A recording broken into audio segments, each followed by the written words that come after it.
Okay, guys, real quick, I wanted to cover an article I just read in the Times of Israel.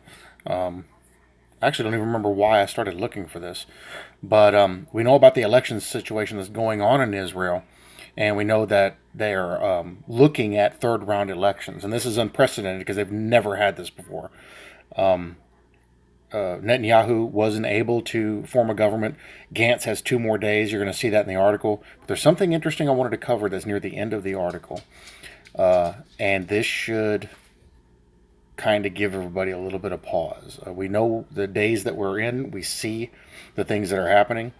But when you see little stuff like this pop up in a news article about a nation of people that we're watching very closely, it kind of makes you stand up and take notice. So the article, and this is just about 4 hours ago, the scenarios that could prevent third elections, each as far-fetched as the next. Lawmakers face 6 potential options that could stop the countdown toward another national vote and finally form the 35th government of Israel. There was something interesting about the number 35 that I found, but that's a different video. So what right now, they don't want a third round of elections. They're trying to keep that from happening.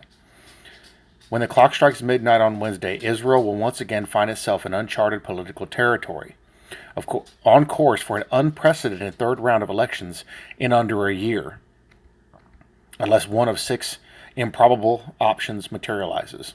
Blue and white leader Benny Gantz has 2.5 days left until the deadline Wednesday night, when he must present a government to the Knesset or admit that he has failed to form a coalition in the designated 28 days. Then it's open season. Failure to form a government would spark an unprecedented stage in the already protracted coalition building process, in which the Knesset members would be eligible to try, in 21 days, to collect the signatures of at least 61 of the 120 MKs, each recommending that he or she form a government. If any MK succeeds, they will be given 14 days to try and form a coalition. And then finally, if that Knesset member were to fail to form a coalition, elections would be called for the first Tuesday, at least 90 days later. That would be March 3rd, 2020. So we have a date we're looking at for possible third elections. If you do a study on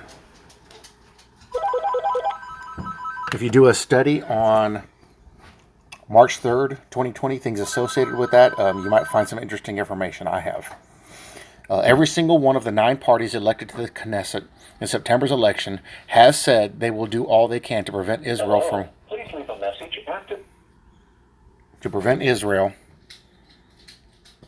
from holding what would be its third election within a year.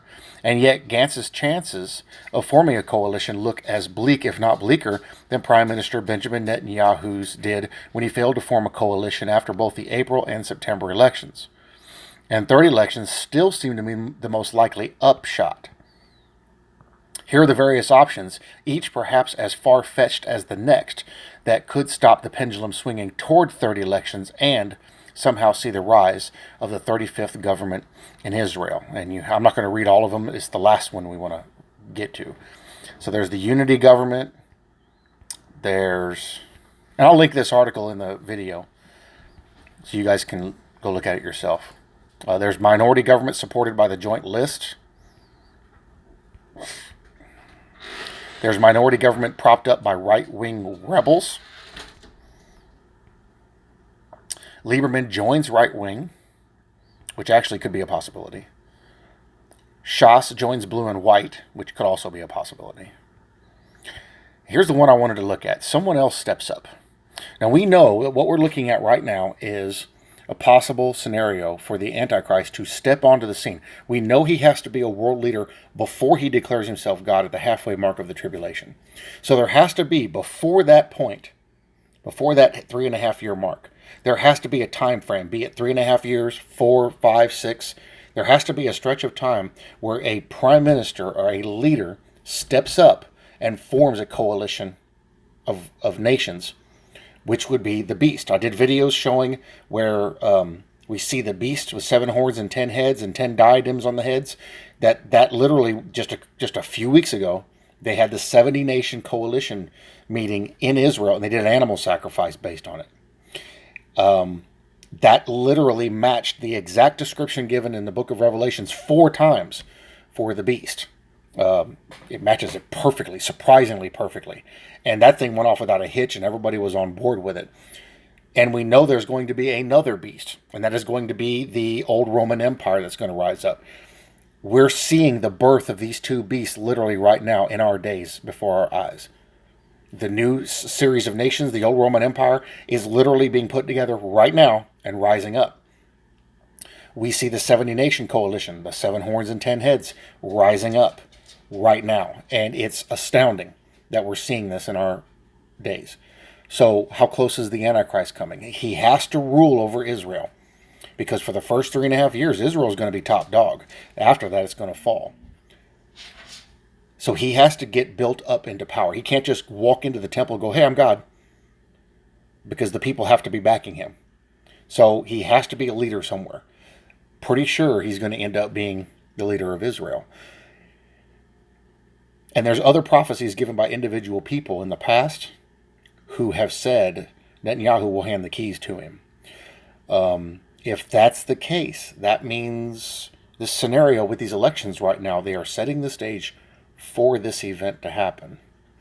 But let's read what this says here. If Gantz fails to form a coalition, any MK can, member of Knesset, can, in theory, try to collect 61 signatures in order to be given the mandate to form a government. Both Gantz and Netanyahu would be entitled to try to get the mandate again, but it is possible that another Knesset member may try their luck at becoming a consensus candidate to break the deadlock.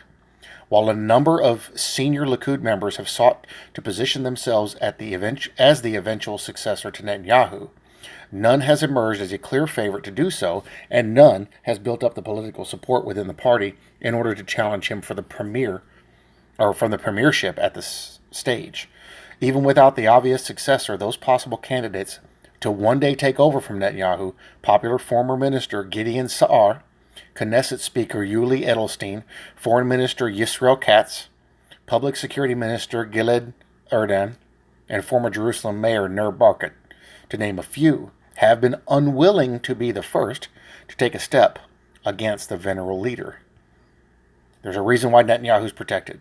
Sa'ar, who has said he will run against Netanyahu in eventual party primaries, may be best placed to try and mount an effort to gain 61 signatures. Now, I did a video mentioning Sa'ar. I think I did a video mentioning Sa'ar.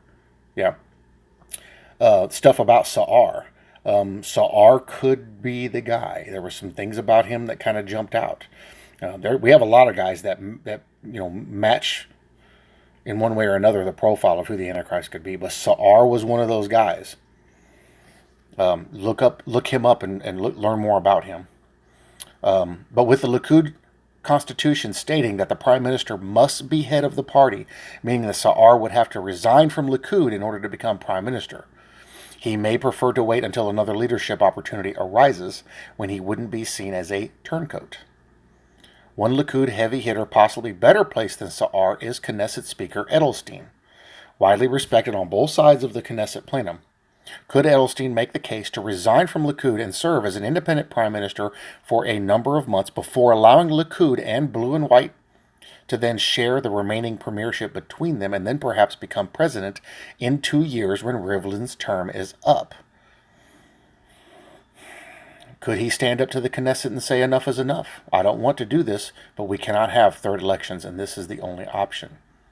Could he just manage to persuade enough of his fellow Likud lawmakers to join him in reaching out to Blue and White? It might seem far-fetched, but not necessarily more than any other far-fetched options on the table. Guys, we need to pay very close attention to what's going on with this election, because this is setting the stage. It's opening the door for the Antichrist to step in onto the scene and to start doing these things. We won't see him. We won't know who he is, because the falling away, the removal has to happen first, and then he gets revealed. Remember, read the book of Revelation, chapter 5. John saw a group of people standing around the throne that were like angels, had voices like angels. And the description given of those people in Revelation chapter 5 and Daniel chapter 7, same vision. The description given is the exact same description that is given elsewhere in the Bible, and I'm building a study on that right now, that as it refers to the people who are going to be the bride to the church.